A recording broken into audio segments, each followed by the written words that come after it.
even the barriers, but the will to fight, to act, to overcome. The will to carry on even when there is no logical proof, no sign of the light at the end of the tunnel, or even hopeful dream of victory. The dagger dire, and I shall die as one of them. That je ne sais quoi, that certain unnameable something.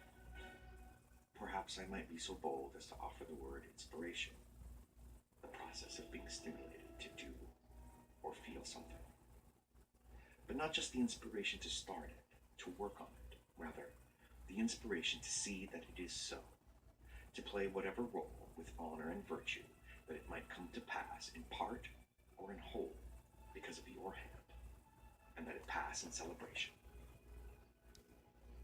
I suspect the reason we find these examples of acting, despite the odds, in the theme of battle, is the distasteful nature of so dire a consequence, be it impending subjugation, the imminent loss of something we hold dear, or even death. That's something worth fighting for. Many battles must attribute the key to their victorious success to the presence and participation of an inspired leader. In other words, if the king wasn't there, they surely would have lost. My favorite question: why? Surely an army with numerical superiority will win the day, even absent a king. Better weapons would certainly be more important than a general's charge. But we don't hear much about those battles. Their telling is short and often trite.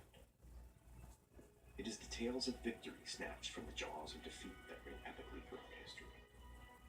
Some who have led both successful and unsuccessful teams perhaps know that tools and numbers are simply trivial spices in the recipe of leadership. The main ingredient is what is often called morale, perhaps an inspiration of sorts. The term morale is an interesting one. The competence, enthusiasm, and discipline of a person or group at a particular time.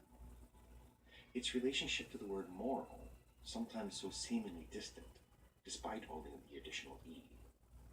Moral, concerned with the principles of right and wrong behavior, and the goodness or badness of human character. Perhaps it is just confusion, as the dictionary suggests. Or maybe there is something more to it. What morale does the king inspire when absent the battlefield? Several thoughts come to mind, but the most likely interpretation may be that the battle is unwinnable. A close second, the battle is unimportant and not worth the king's attention, not worth winning.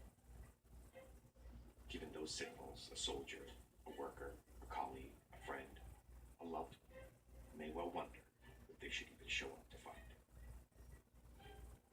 How inspiring is it to run headlong into slaughter against all odds in the purposeful absence of those for whom you fight? How much effort is an unimportant battle worth? But the story changes when a leader stands side by side with their own foe. The battle becomes worth any effort, and everyone shows up to fight. Is it to the leader's credit then? The king, the general, the lieutenant, the father, the mother, the brother, the sister? Or does the credit go to that for which they stand?